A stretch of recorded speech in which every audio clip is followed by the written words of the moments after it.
Joining me now is Dr. Marc, CEO of the Luxembourg Space Agency. Thank you so much for joining us today via Zoom.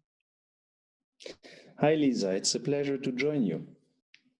Now, we're both in Luxembourg, and for the past 15 years, Luxembourg has been a very active member of the ESA organization. Can you tell us a little bit about the history of this and how Luxembourg has played its part with ESA?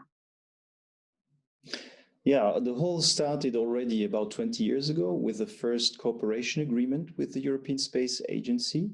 And after 5 years came the assessment and the decision to become a full member of the agency. And so in end of June 2005, we became officially the 17th member state of the agency. And at that time, the situation was quite different from let's say, the sector that we know today. And I would say these 15 years really made a big difference. Can you tell us how, over those 15 years, the ecosystem in Luxembourg has altered and also across Europe? So to become a member state is performing a lot of audit to understand who are the players in the country that are able to work with ESA.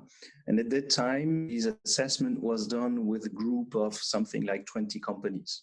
And that means that some were already active because we had already this cooperation agreement, but a number of these 20 were just looked at with the perspective one day to become a player in one or the other program of ESA.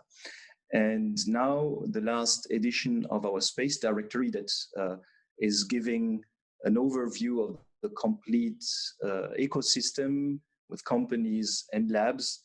It now contains about 60 players in Luxembourg. So you see, coming from less than 20, 15 years ago, we are now reaching 60 overall, which is really a huge change. And when we think about the collaborations, there's something very exciting happening for next year, 2021, the European Space Resources Innovation Centre, which you're making a research centre in collaboration with ESA. Tell us about this. Yeah, as you said, this is a cooperation with the European Space Agency, but it's coming out of our National Initiative on Space Resources. And what we have seen over the last years is that there is really a need to stimulate also the research side. And we have plenty of research groups, Europe and even worldwide, but we had no place where these can really come together and work together. And so we thought that this would really bring an added value to this research community. And knowing that our long-term focus is giving also an industrial and commercial dimension to the topic, we thought it cannot be only research. And this is why, at the end, we talk about an innovation center. And that means that it's going beyond purely bringing researchers together and making research on the topic. And actually, just to probe that a little bit further, what do you actually mean by space resources?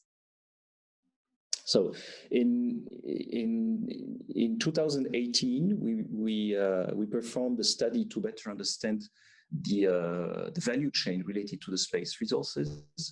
And so we really identified all steps. So it starts with all types of resources that you can find on a celestial body. I mean, it can be metallic resources, or for the moon, for example, the powder, the regoliths that you find on the moon. And you can use it to do something with it. And we identified use cases for a variety of these resources. And at the end, what we identified as a really high potential location to find resources and the resources linked to it, and the use case was the water that you can find on the moon to be used as a propellant.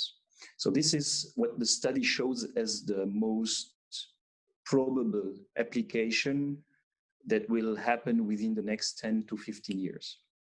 So those are the resources. And our research center here will focus also on a part of the value chain where basically there is not so much done for the moment, especially the extraction technologies and the processing technologies, so that once we know about a certain resource, we have also technologies to extract, process it, create a raw material that can be then used for specific use cases. Dr. Marc Serres, thank you so much for your time, and also great thanks to the Luxembourg Space Agency for being a supporter of Asteroid Day.